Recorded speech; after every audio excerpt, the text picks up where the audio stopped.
Pipoca. Confere. Bebidas. Confere. Controle remoto. Na mão e pronto pro play. Então agora estamos entrando no Sofaverso.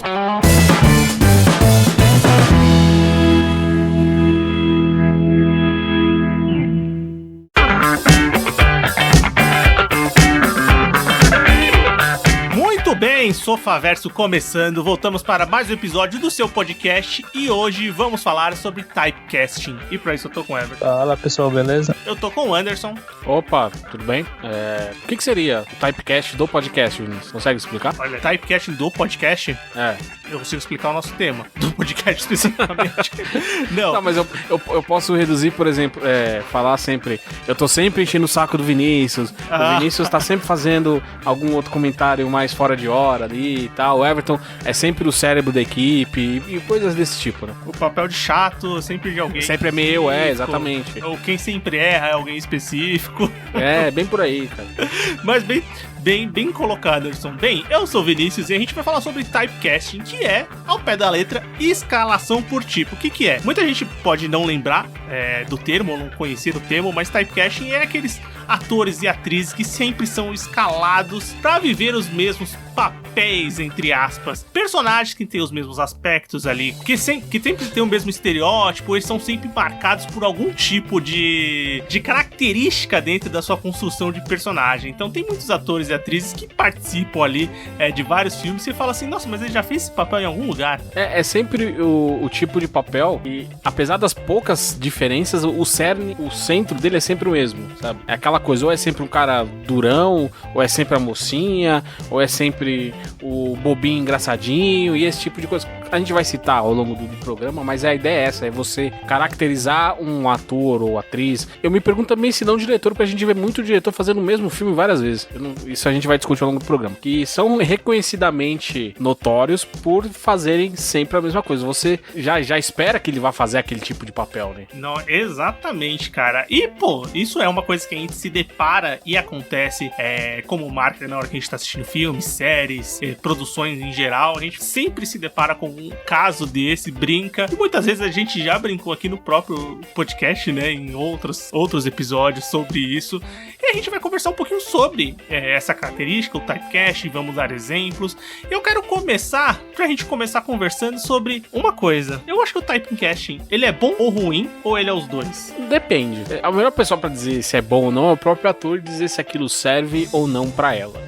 Talvez um caso clássico é a Hattie McDaniel, que era conhecida por fazer o papel de Mami lá nos filmes da Disney e em outros filmes lá nos anos 30 e anos 40, que era sempre aquela coisa.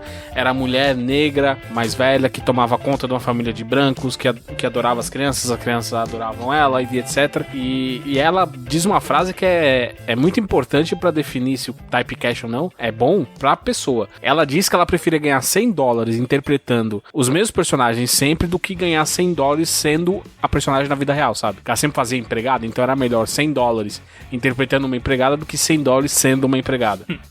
Então vai muito de como que é a vida da pessoa, do background dela, do que ela enxerga. Então, no caso dela, eu até entendo, porque é um caso diferente. É aquela coisa do cinema ainda, começo dos anos 30, 40, estereotipado ao máximo dos negros fazendo papéis próximos dos escravos e etc. Então ela aproveitou isso como uma oportunidade de tentar melhorar a vida dela, né? Eu parto da mesma opinião. Eu acho que o ator que decide mais do que ele acha, sabe? Tem ator que gosta de fazer o mesmo papel e tá ok com isso. Tem ator que é escolhido pro mesmo papel praticamente, sabe? Mas já não gosta e quer, às vezes, romper essa barreira. Às vezes funciona, às vezes não, né?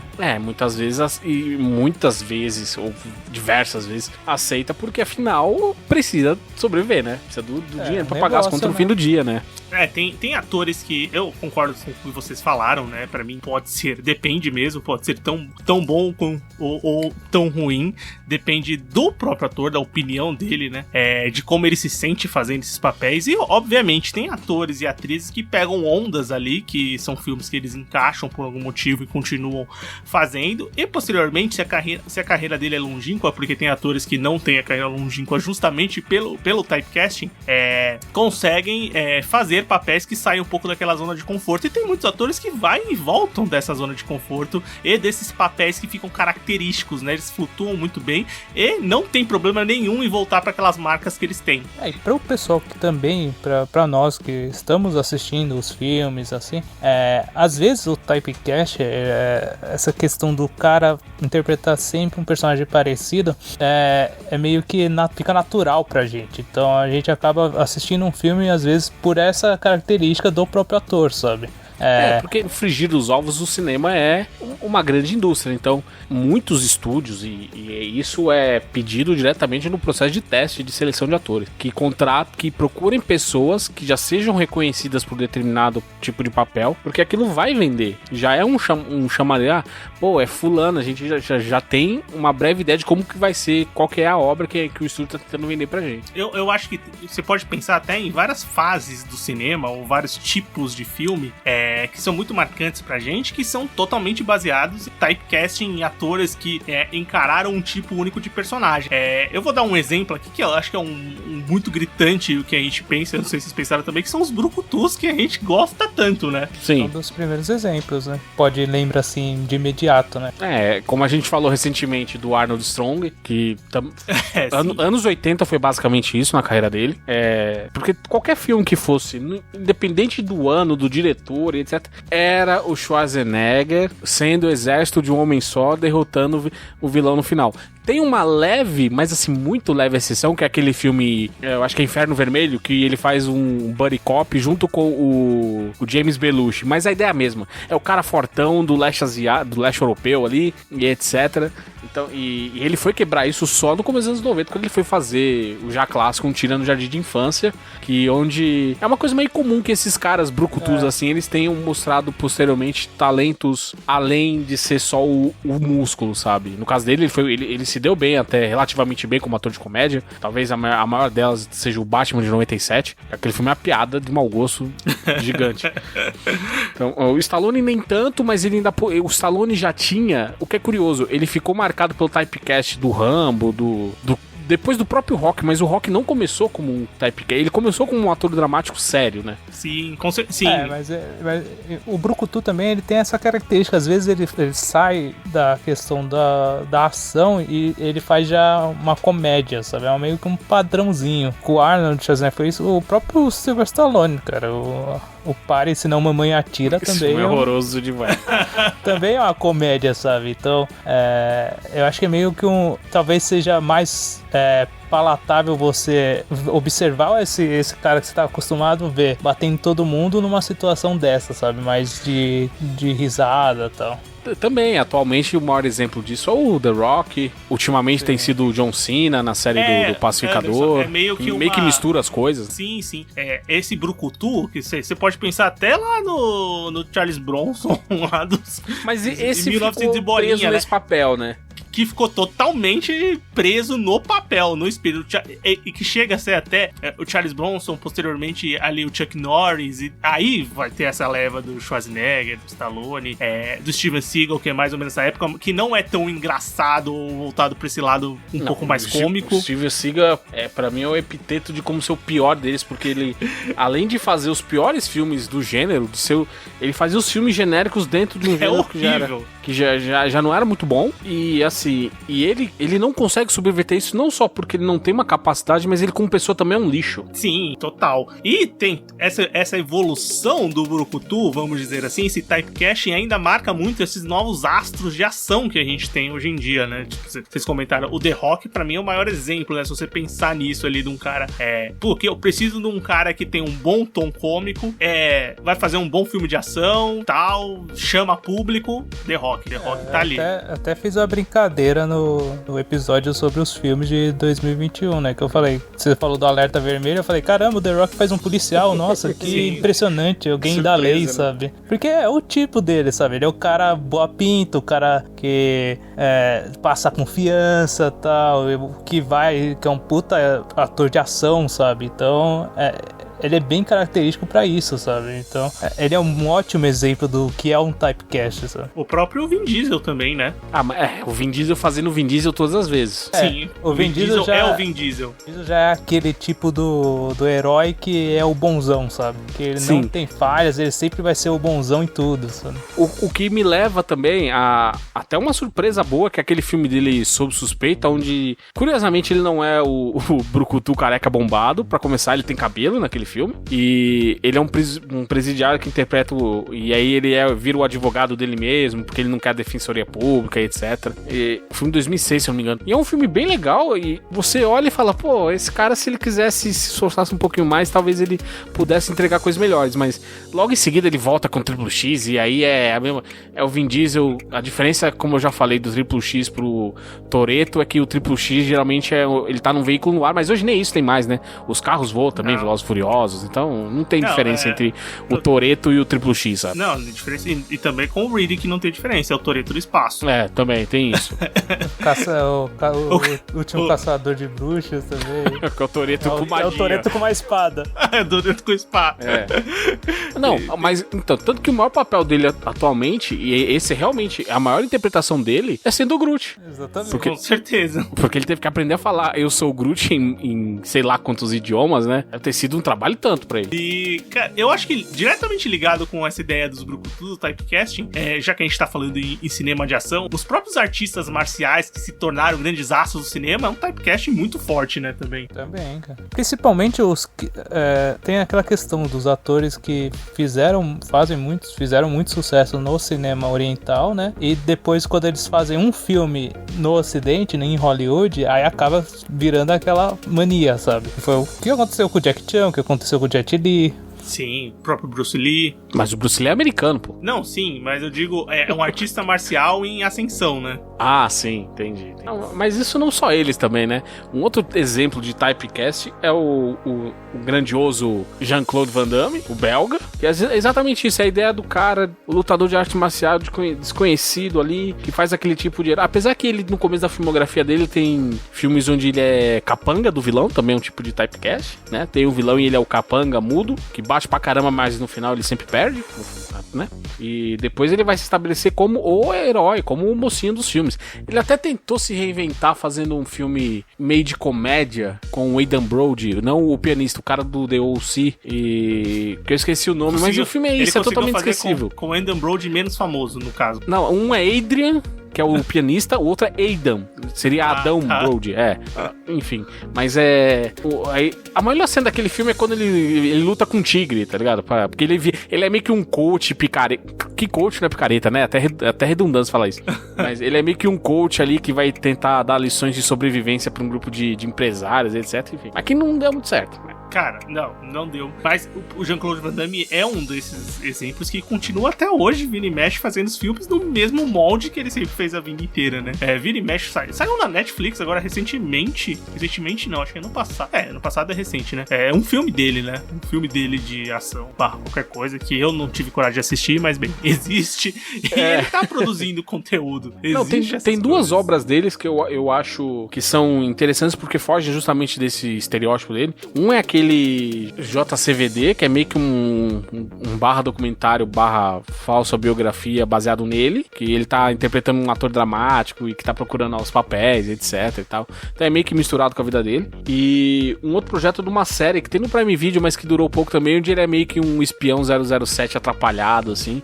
Teve uma péssima recepção, durou pouquíssimo tempo, tem uma temporada, tinha um projeto pra 2 temporadas, mas enfim, flopou total. Mas realmente alguém que tá tentando quebrar esse estereótipo, né? O problema é que é difícil. Então, como o Everton falou, depende do ator, né? Então, tem gente que odeia. E não só depende do ator, mas também entra um pouco, agora sim entra um pouco do que o cara consegue entregar, né? Totalmente. O que ele consegue fazer fora daquele estereótipo, ou daquele typecasting, daquele tipo de personagem que ele se acostumou a fazer. Tem uns que vão conseguir acertar, tem outros que vão tentar e vão errar grotescamente e vão voltar pro que faziam, tem outros que vão continuar tentando e foda-se o que vão achar. Tem aqueles que simplesmente estão nem aí, cara, só estão preocupados. como a gente já falou, Adam Sandler, ele é o adulto criança, todos os filmes dele são basicamente isso, tanto que quando ele pisa fora dessa linha, ele é reconhecidamente bom, como a gente falou no BMF sobre ele, Embriagados de Amor e Joias Brutas, são duas puta atuações dele, mas ele é o cara... Aquele filme do Noah Baumbach também, é os Meyerowitz, é muito bom. Sim, também é muito bom, cara. Então assim, quando ele pisa fora dessa linha, você vê que ele realmente tem talento pra coisa, mas ele é o cara que tá assim, tô um pouco me lixando pra isso, tá ligado?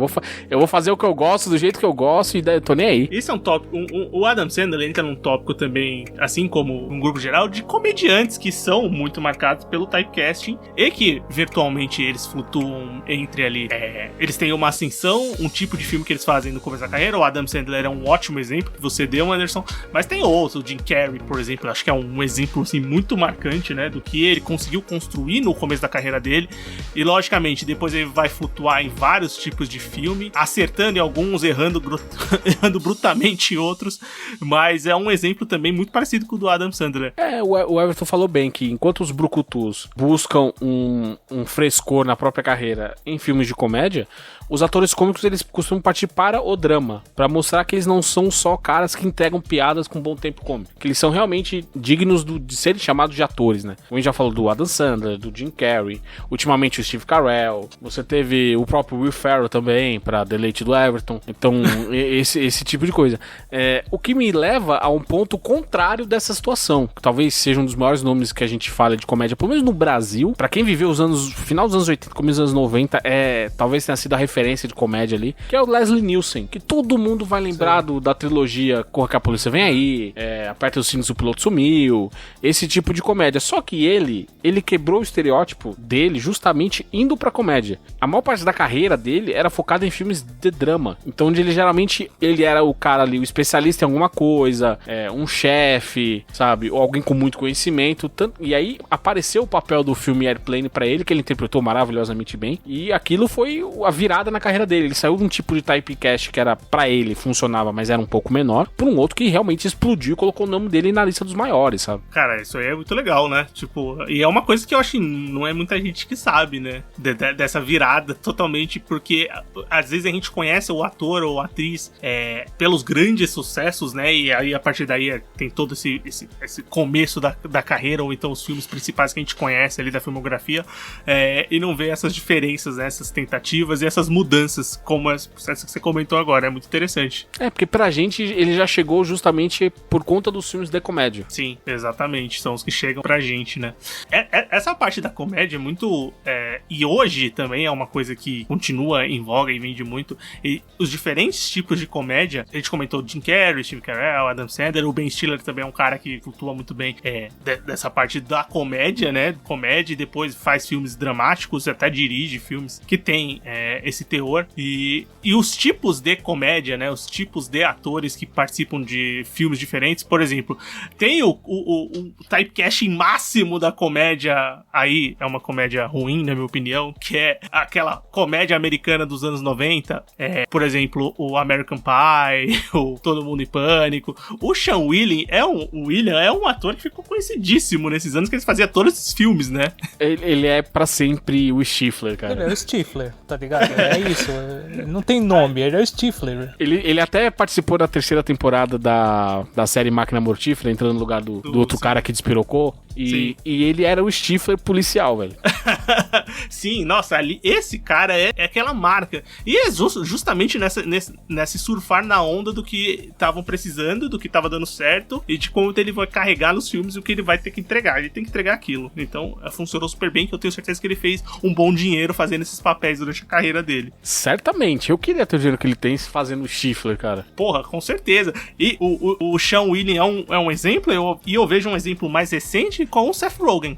Também, que é aquele... Sim. É o cara atrapalhado, boca suja, maconheiro. O Seth Rogen, ele tem muito isso. E tipo, dessa geração, assim, por exemplo, um que eu acho também muito typecast é o Michael Cera. Que é o nerd esquisito. É sempre um nerd esquisito, tá ligado? Alternativo, também. Mas do Michael Cera, pra mim, eu acho que o maior... Não é nem um exemplo de typecast, é exemplo de previsão, que foi quando... Nem previsão, porque o cara já era adulto, né? Mas ele é a prova daquilo que o Renan falou no Choque de Cultura, que ele é criança bonita, cresce um adulto esquisito. E é o Michael Cera pra mim, cara, sabe? Ele é o caso clássico da criança que você olhava e falava, ai, que bonequinho bonitinho, e ele cresce e ele vira um adulto, sei lá, cara, ele é estranho. E ele faz os papéis mais estranhos ainda. Tem um filme que ele fez agora com a Jessica Chastain, meio que baseado em alguns fatos reais, assim, que eu até esqueci o nome do filme agora, alguma coisa de aposta e tal. Grande aposta? Não, grande aposta não, era grande jogada, né? A grande jogada, eu acho que é esse mesmo. O roteiro é do Adam McKay, não é? Eu acho que o roteiro é dele, não posso estar falando bosta. Então, enfim, e ali ele foge um pouco desse estereótipo, que ele interpreta um pau no cu do cacete, escroto, realmente um cara escroto, e aí depois você descobre que meio que o personagem dele foi baseado nele mesmo, sabe? Ou seja, ele interpreta um nerd esquisito, mas na vida real dele não é tão nerdinho, esquisitinho, bonitinho assim, né? Sim, é uma boa lembrança. Ele é um cara que é bem marcado mesmo por esses papéis do nerd esquisito e do cara que a comédia nele tá pelos acontecimentos que vão rolando na trama. Tipo, ele é muito azarado, ele sempre acontece alguma coisa que não deveria ter acontecido. E cara, é engraçado, cara. Ele funciona. parodiando Star Wars Kid no Arrested Development é maravilhoso demais, cara. Cara, e nesse tom de comédia, eu acho que um ator que é super typecast, e ele junta um pouco dos dois que a gente tá comentando, que é o cara da comédia, muito forte, e da ação, que é muito exigida, que é o Ryan Reynolds. Ele é total typecasting hoje em dia, né? Quando você precisa de existem os papéis que o Ryan Reynolds tem que ser ele mesmo, né? Assim como vocês comentaram do Stifler. Ryan Reynolds tá se tornando o novo Stifler. Que também tá no filme do The Rock, que o Everton adorou. Sim. Eu assisti. O Everton, graças a Deus, ele não passou por esse sofrimento. Eu cheguei nem a assistir. Ah, ótimo. Aquele filme da Netflix pavoroso. Mas enfim, mas é isso. Ele tá sendo o Ryan Reynolds, que é o cara engraçadinho, que não cala a boca, principalmente, sabe? E na maior parte dos filmes é o boa praça. Mesmo que ele não seja o herói, o mocinho, ele é o bandido, mas ele tem bom coração. Ele é mais bandido pelas circunstâncias do que por uma questão de caráter. Mas é isso, é o Ryan Reynolds sendo o Ryan Reynolds. No mesmo caso do Vin Diesel. Sim. Os dois filmes que a gente comentou no episódio sobre filme de 2021, o Free Guy e o Alerta Vermelho, ele tá fazendo o mesmo personagem. Ele é o Ryan Reynolds, é igual os personagens, mas assim, aí um filme é bom, o outro filme é uma bosta gigantesca. Aí... Bom é uma palavra muito forte pro cara, Free Guy. Eu achei bem legal, mas não é nossa. Se você assistiu o Alerta Vermelho, você vai achar Free Guy um filme assim... Parâmetro, né? Parâmetro é foda. Espetacular. Mas desde o Deadpool, que ele tá... Tipo assim, ele tem uma carreira ali nas comédias românticas ali. Também. Sempre foi um cara engraçado. Mas aí depois do Deadpool, que deu... Tipo, ele conseguiu fazer o Deadpool que ele queria. Aí a partir daí eles falaram, pô, faz a comédia aí mais escrachada que você arregaçou no Deadpool e você tá liberado pra fazer. Ah, você tá falando do filme de 2015 ou 2016? Eu achei que você tá falando do Deadpool do Wolverine Origins. Não. Esse é o Deleto da existência cinematográfica. Mas então, e justamente, a ideia do Typecast é como a gente pode ver. É você tentar vender o produto. Nesse caso do Alerta Vermelho, né? O filme da Netflix. Ele. Que basicamente, ele não tem uma capa elaborada. É só uma foto do trio protagonista, porque ele vende. É a Gal Gadot, é o Ryan Reynolds e o The Rock. Ou seja, não se tem muito o que trabalhar por trás. Você bota o chamariz na capa, e nessa hora o Typecast, ele é positivo, principalmente pra quem vende, que é atrair pessoas para aquele projeto. Total. Everton, tem algum exemplo? Não, o Anderson tinha falado da questão do Leslie Nielsen, que ele passou a partir do Airplane a ser um cara da comédia, né, assim, uma referência do typecast comédia, assim, né. Um que, tipo, também, a partir de um filme e já mais velho, que é o Liam Neeson, né, cara? Que virou o herói velho, né? Que virou o agente velho que vai atrás de vingança, tá ligado? A partir do...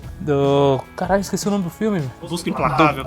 A partir do Busca Implacável, cara. E a partir de lá ele virou esse tipo de personagem também, cara. Tanto que tem diversas entrevistas que ele até meio que reclama disso, sabe? Mas ele continua a fazer esses papéis. Não, ele até fala que ele tá velho pra isso. Não, agora ele teoricamente, saiu um filme dele ano passado, puta, não esqueci o nome, mas ele é um piloto de caminhão, assim, motorista de caminhão, ele tem que fazer um resgate, enfim. Tem ação também no filme. Ele falou que é o último filme de ação que ele vai fazer, que ele não aguenta mais, não dá. O cara, sei lá, ele é setentão já, eu acho, né? Deve ter uns 70 e pouco. 69, tá 69, pra fazer... tá quase lá, 70. Né? Já tá bom de parar de correr atrás dos outros pra matar, né?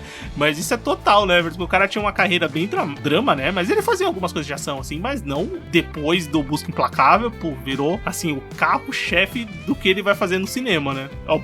A franquia inteira do Busca Implacável, tem um filme chamado Passageiro, tem aquele Noite Sem Fim, esse filme...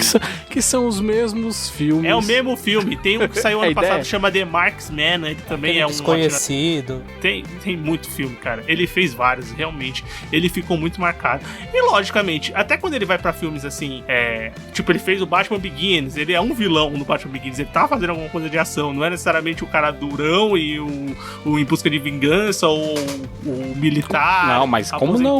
Ele é o vilão durão que tá em busca de vingança do Bruce Wayne. Porque sim, o Bruce Wayne ousou abandoná-lo no Tibete. De alguma forma, ele tá envolvido mais ou menos na mesma coisa, né? Então, tá ali funcionando o typecasting dele. O Liam Neeson também é um dos caras, assim, que eu acho que ficou bem marcado, assim, e numa parte final da carreira, né? Mas final, ele não pode reclamar. Eu não tô aposentando o Liam Neeson, né? Não, eu entendi. Ele reclama, mas... Esse reclama de bolso cheio. Porra, porque ele não ganha pouco, né? O cara fez 3 Busca Implacável, durou 3 filmes. Não tinha mais o que buscar, os caras fizeram 3 filmes. A filha já tava com ele no terceiro filme. Tanto que ela ajuda ele no terceiro. Enfim, a doideira. Não, ela ajuda ele no segundo. No segundo já. É outra história. Enfim. Ou seja, não tinha realmente mais o que buscar. Esse papel agora eu acho que vai ser do Bob Odenkirk, que ele ainda não tem 60 anos. Talvez, vamos ver, né? Como a gente falou do Anônimo e que tradução bosta. Meu Deus. Mas enfim. A gente falou muito dos atores, né? Mas as atrizes também. Tem muita atriz com o typecast, né, cara? Uma das primeiras que veio na minha cabeça é a Mila Jovovich, cara. Sim, que o papel dela é basicamente ser a heroína dos filmes do marido. Exatamente, cara. Cara, ela, além da franquia inteira do Resident Evil, depois vai fazer o Monster Hunter, que é basicamente... Eu não sei se vocês já chegaram... Que é a mesma Alice do Resident Evil, cara. É uma bosta, tá? Não assistam se vocês não... Caralho, eu tinha uma expectativa. Mano, esse é caso também pra eu aprender. O trailer me enganou bonito com esse filme. Sim, o trailer não me enganou. Eu sabia que ia ser uma merda, mas mesmo assim eu fui conferir. É uma merda assim como eu imaginei que seria. Mas a Alice. Aquele Ultravioleta não deve ser do Paul W.S. Anderson, mas aquele filme é uma bosta também. E ela é a mesma personagem. Mas desde o Quinto Elemento ela é a porradeira, tá ligado? É verdade. Quando ela tentou flutuar um pouquinho foi em filme de terror, né? Mas acabou não rolando muito. Não que os filmes de ação rolem, né? Mas... ela tentou pouco, mas ficou mais marcada ali justamente por esses filmes, por essa heroína de ação. E dos filmes, infelizmente, muito do próprio marido, né? Cara, a gente comentou um pouquinho de comédia romântica, e isso, vários atores e atrizes que começam ali marcados por esse tipo de atuação, o tipo de filme, eles tentam modificar, né? Fugir um pouco. Acho que um exemplo bom pra isso é o Ryan Gosling, que hoje em dia eu não imagino ele fazendo um filme de comédia romântica, mas fez a Rachel McAdams, que pode até de vez em quando aparecer ali, mas também já desvirtuou um pouco disso. Mas a gente tem uma super estrela, e esse é legal de comentar, que é a Meg Ryan. A Meg Ryan lá nos anos 90, ela era a atriz mais famosa dos Estados Unidos. 80 e 90.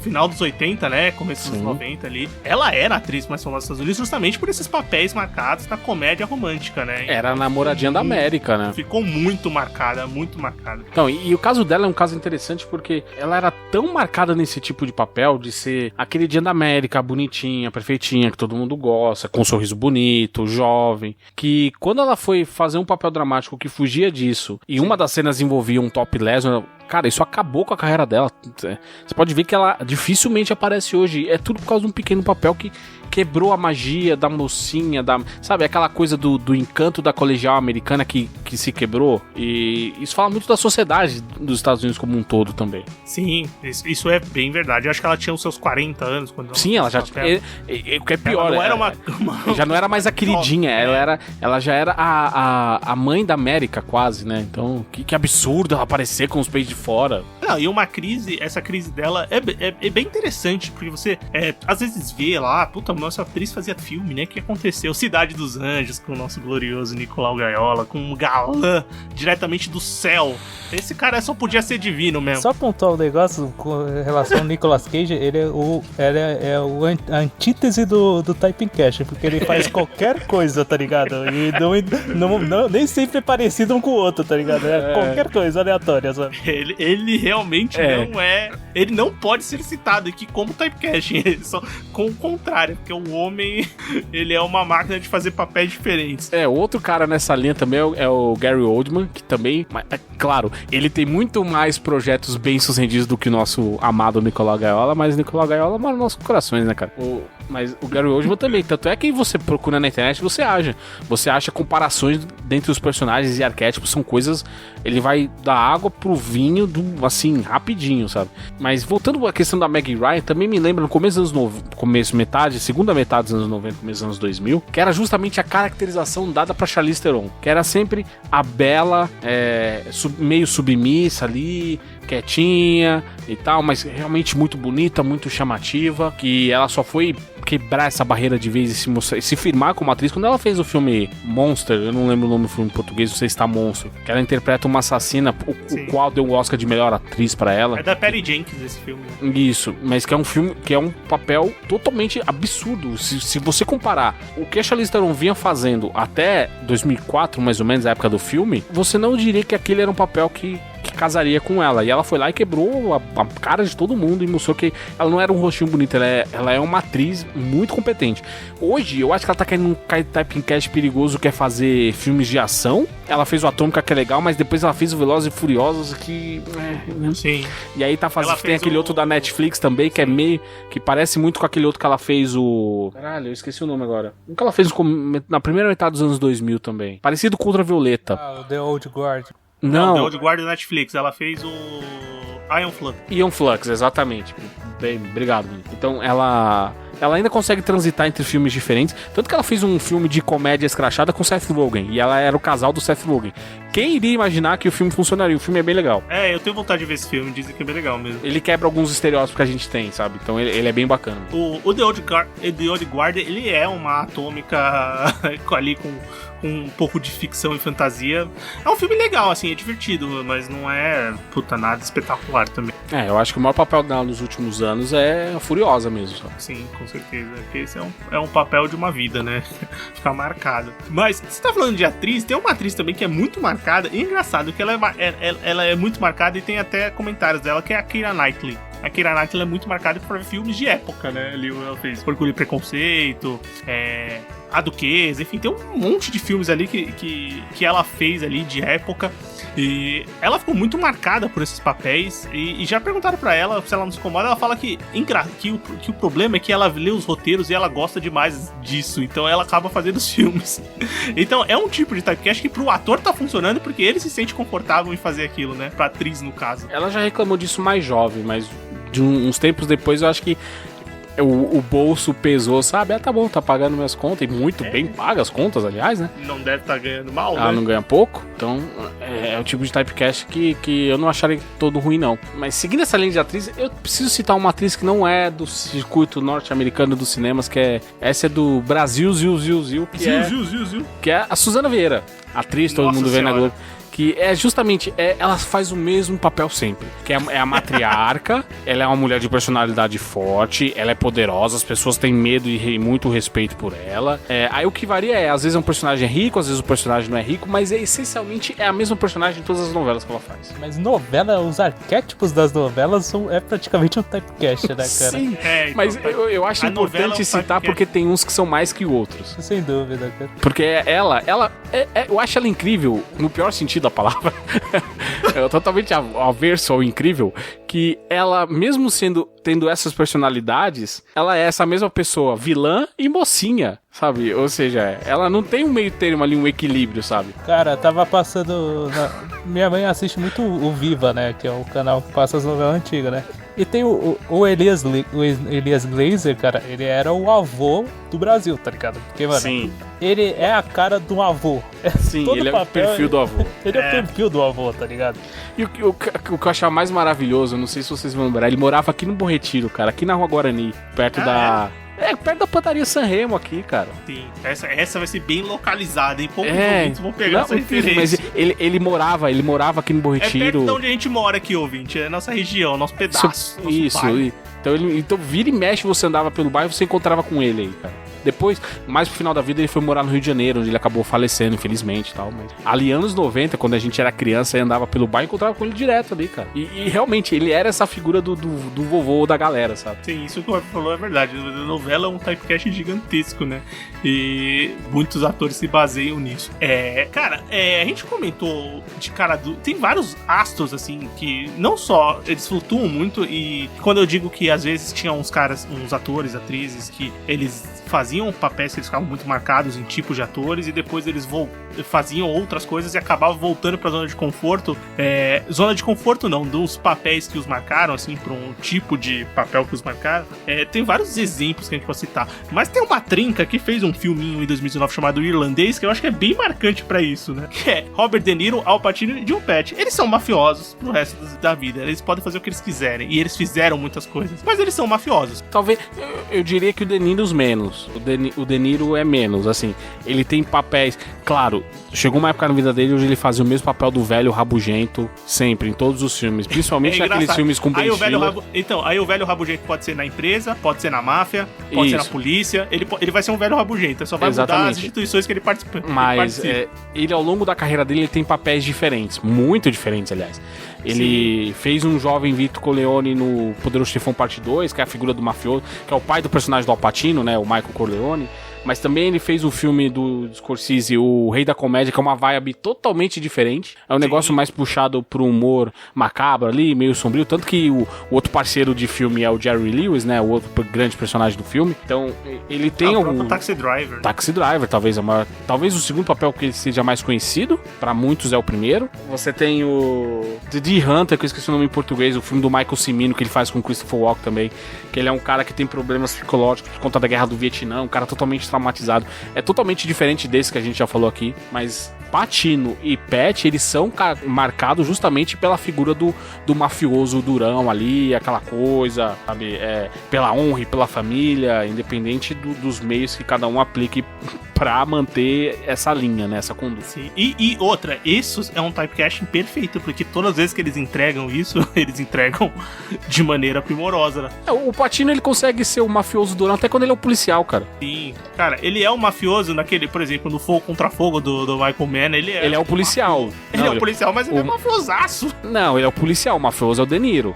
Não, sim, eu digo que o estilo dele é de mafioso, exato. Ele é o policial.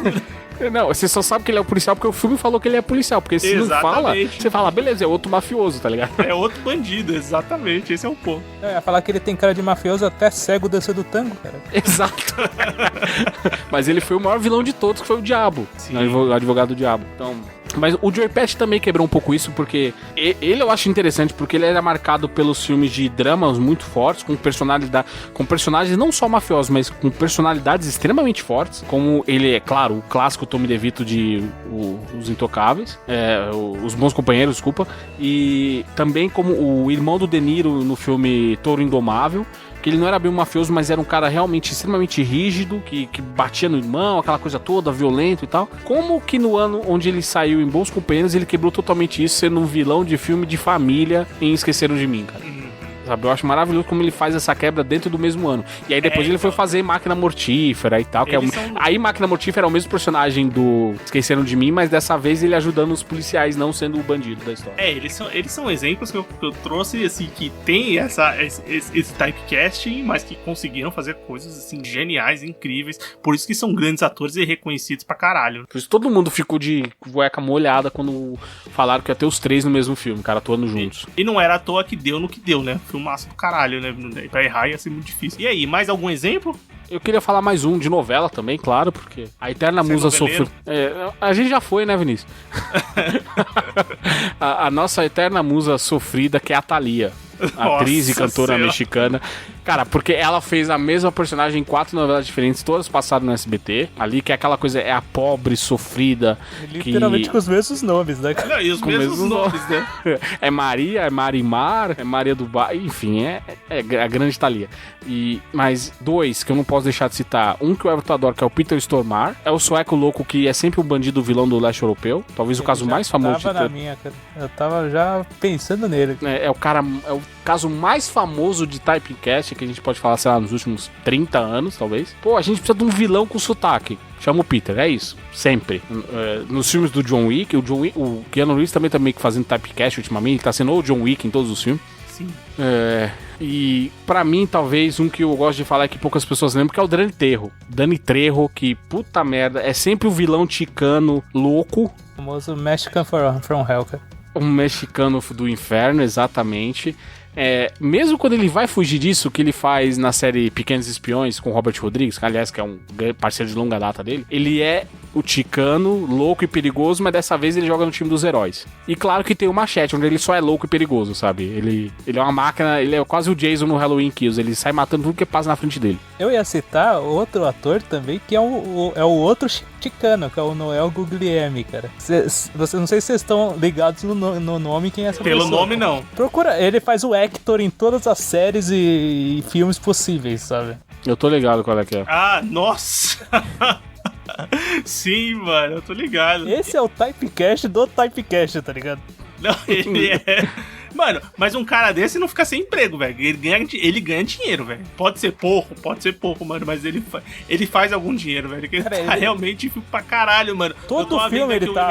O IMDb dele, caraca. Cara, o que eu acho mais bizarro dele é que ele é o vilão ticano até no Todo Poderoso, aquele filme de comédia do Jim Carrey com Morgan Freeman. Que é aquela cena onde ele vai bater no personagem do Jim Carrey e o Jim Carrey começa a aprender a usar os poderes de Deus que ele ganha no filme. O que me leva, claro, ao Morgan Freeman, onde ele é o velho sábio, sempre foi, principalmente a partir do Conduzindo Miss Daisy, ali no começo dos anos 90, e depois ele virou Deus. Hoje é sempre, tudo que ele faz, ele é Deus. Cara, o Noel Guglielmi, ele deve ter algum filme junto com o nosso querido Damian Chapa. Deve ter, eu vou procurar isso. Deve ter essa junção. Porra, isso seria interessante, cara. Mas isso é verdade, do Morgan Freeman é total. É um dos que mais aparece, assim, quando você dá uma pesquisada sobre typecasting. Essa ideia do velho sábio, do cara que vai trazer uma experiência, ou vai ensinar lições pro protagonista ou pra algum personagem da trama. Cara, outro ator que eu acho que também tem um typecast muito forte, e é um ator que eu acho que é mais ou menos no padrão ali do Robert De Niro, Al Pacino, Joey Pesci, de ter uma carreira muito longínqua, com vários papéis diferentes, é o Samuel Jackson. Ele é sempre o motherfucker, sabe tudo. Ele é sempre o badass, motherfucker. Ou é um cara, ou ele pode ser um policial, um militar, um vilão, mas ou pode ser o Nick Fury, mas ele é o Samuel Jackson em todos os filmes, cara. Ele pode ter, mas ele tem esse typecast, esse tipo de personagem que também é muito forte, cara. Tão forte que eu tô até com medo de falar outro, de repente ele aparece aqui na minha casa. You motherfucker, I'm gonna kill you, motherfucker. Enfim, né? Então, Anderson, traz um pra gente finalizar. Cara, eu preferia terminar com Deus, sabe? Eu não quero. Então ótimo, terminamos em paz. Não, em paz não, com o Samuel Jackson, porque eu não quero ninguém na minha casa, sabe? Como você falou de alguém depois de mim? Motherfucker.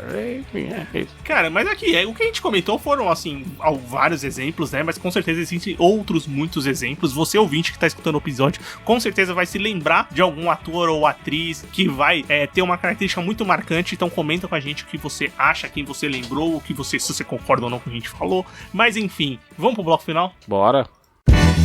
Recomendações, críticas e o que mais vier à nossa cabeça agora no bloco final. Muito bem, bloco final do Sofaverso começando. Agora é hora da gente comentar alguma coisa que a gente assistiu, que a gente leu, que a gente escutou, vale qualquer coisa. Quem começa? Cara, aproveitando o tema, eu vou indicar uma série do Prime Video. Tem 7 temporadas, a série acabou ano passado, chamada Bosch. O que é? É uma série policial, contando a história, a vida do detetive da polícia de Los Angeles, Harry Bosch, interpretado pelo Titus Welliver. E é baseado numa série literária também. E o que eu acho legal é que ela é um retorno às séries policiais antigas, aquela coisa do policial histórico, focado na missão, dos valores corretos e etc, sem muitas dubiedades e tal. Mas principalmente o que é mais legal é que ela não é um caso procedural, todo caso da semana.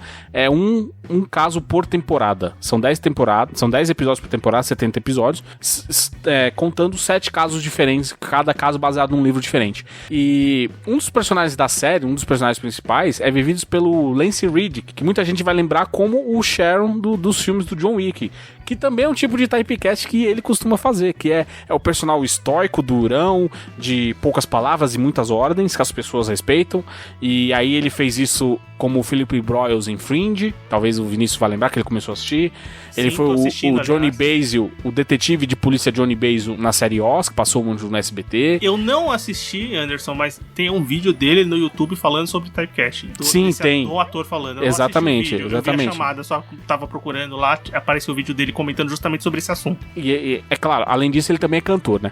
Mas pra você ver que o typecast ele também pode ser usado positivamente, porque a série é muito boa, ele tá muito bem na série, e os papéis que ele faz, apesar de serem marcados justamente por essa característica marcante de serem personagens geralmente de poucas palavras e figuras de imposição e respeito, ele é um ator realmente muito bom naquilo que ele faz, cara. Sim. Ele consegue entregar, seja no filme do John Wick, seja na série do Bosch ou na série Oz, você consegue perceber que apesar de ser o mesmo ator com personagens similares, os três são totalmente diferentes entre si. E isso é um trabalho que cabe muito do ator, não só da direção, do roteiro e etc. Então, Bosch é uma série que, puta que pariu, cara, como eu senti saudade quando ela acabou, cara. Então, eu recomendo, e é rapidinho de assistir, tá no Prime Video completinho lá. Vai ter o spin-off também, baseado na filha do personagem, então vamos ver como que vai ser. Legal. Essa série sempre teve no meu radar, mas é tanta série que... Bem. Pô, eu recomendo que você assista, cara. Eu também, assim, ela é um caso engraçado porque o piloto dela saiu em 2014. Na época não era nem o Prime Video, era o Amazon Instant Video, o nome da plataforma. E aí o episódio saiu, vazou na internet, mas deu algum problema que o episódio piloto foi refilmado, trocando vários atores. Alguns ficaram, outros foram trocados, pra lançar a temporada, aí uma série fixa tal, em 2015. E tanto o episódio piloto que eu vi à época, tanto a série depois subsequente que virou, são episódios fantásticos. Então é uma coisa que eu sempre tive curiosidade de ver. Eu aproveitei aquela pausa, entre aspas, da pandemia. Falei, vou começar a assistir. Eu devorei as 7 temporadas assim, em questão de uma semana, sabe? Era quase uma temporada por dia. Muito bom, cara, bom. Isso é bem legal. Everton? Cara, eu tinha recomendado não faz muito tempo o livro Novembro de 63 do Stephen King, né? Que eu não tinha terminado ainda. Eu terminei e é excelente, do começo ao fim. Então não tem aquela questão do final zoado do King, tá ligado? Ele aleluia. É excelente, cara. O livro é muito bom. E eu comecei a assistir a série 11/22/63, né? Que tem no HBO Max, que é protagonizada pelo James Franco, né? A série é bem legal também, ela funciona bem, a adaptação, né? Tem os pontos importantes. São 6 capítulos, é uma minissérie, na verdade, né? O que é difícil para adaptar o livro inteiro, todas as nuances do livro, que o livro tem mais de 700 páginas, né? Mas é uma boa adaptação, funciona, sabe? Os pontos principais estão lá, tem bastante alteração na história, então se você ler o livro, você vai sentir bastante diferença, mas funciona, é legal. Se você não lê o livro, é uma experiência também legal. Você assiste, é uma história bem interessante, sabe? Do Novembro de 63. Então é uma boa recomendação. Se dá mais uma chance, Everton, assistir só o piloto. Eu gostei do piloto, mas sabe que você assiste e... Não, ela é bem isso mesmo, mas funciona a história. Eu particularmente não gosto muito do James Franco no personagem, que é o protagonista, então já é meio zoado. Mas é uma questão que eu não gosto muito do James Franco, então é mais por isso, sabe? Sim, esse ponto é bem importante. Bem, o que eu vou comentar é uma nova série que saiu na Netflix chamada All of Us Are Dead, que vamos começar 2022 de verdade recomendando produções sul-coreanas, né? Bem, já era o rei disso no ano de 2021. Isso é um typecasting, cara. Isso pra caralho. Bem, mais uma produção sul-coreana que saiu agora no dia 28 de janeiro de 2022. São 12 episódios, uma temporada completa. A história meio que se fecha, mas bem, não tem muita novidade no enredo principal. É uma epidemia de mortal que torna as pessoas zumbis e tem uns alunos que são encurralados numa escola e eles têm que sobreviver. A partir da premissa, principalmente quando eu vi o trailer, assim, parecia que era só aqueles alunos daquela escola, mas a série se desenrola mais pela cidade, com vários núcleos. É uma série legal, assim. Eu acho que ela é um pouquinho longa, são 12 episódios, os episódios têm 1 hora, mais ou menos, então, assim, eu assisti porque eu tava maratonando, então foi, eu tava bem desocupado, mas é uma produção legal, as produções sul-coreanas, assim, da Netflix são bem produzidas mesmo, assim, dá pra ver que eles têm um cuidado com maquiagem, com efeitos, com a história. É bem legal, cara. Eu acho que é uma série que, pra quem curte os zumbis e mais alguma coisa de zumbis e não tá saturado, eu acho que pode ir, que ainda diverte, ainda tem a sua qualidade, certo? Sim. eu acho que é isso. Então, muito obrigado, ouvinte, por escutar mais esse episódio. Se você quiser comentar com a gente os typecasts que você lembrou ou qualquer outra coisa dos outros episódios, pode conversar com a gente nas redes sociais. O Twitter é @sofaverso, Instagram @sofaverso. Você pode mandar um e-mail para podcastsofaverso@gmail.com e você pode entrar no nosso grupo do Telegram, tem o link de convite aqui no post do episódio, você será muito bem-vindo. E claro, para continuar escutando o Sofaverso, procura a gente no seu agregador favorito de podcast. A gente tá no Spotify, tá no Deezer, tá no Google Podcast, tá no Cashbox. Pode entrar no site www.sofaverso.com.br, lá tem episódio novo toda semana, então vai lá, escuta o episódio. E muito obrigado por escutar esse episódio, a gente se encontra semana que vem, valeu. Falou! Olha, cara, eu gostei desse programa, das características que a gente gravou sobre ele, mas eu não podia deixar de citar que, pra terminar com chave de merda, que é o Frank Grillo, que é o mesmo personagem em todos os filmes e todos os filmes dele são ruins pra cacete. Não, mentira, Boss Level é bom. Eu não assisti, então todos os filmes dele, exceto esse que eu ainda não vi, isso é uma merda. E o Noite de Crime 2 que ele tá... Cara, Deus do céu, ele é pavoroso. Tchau, galera. Tchau.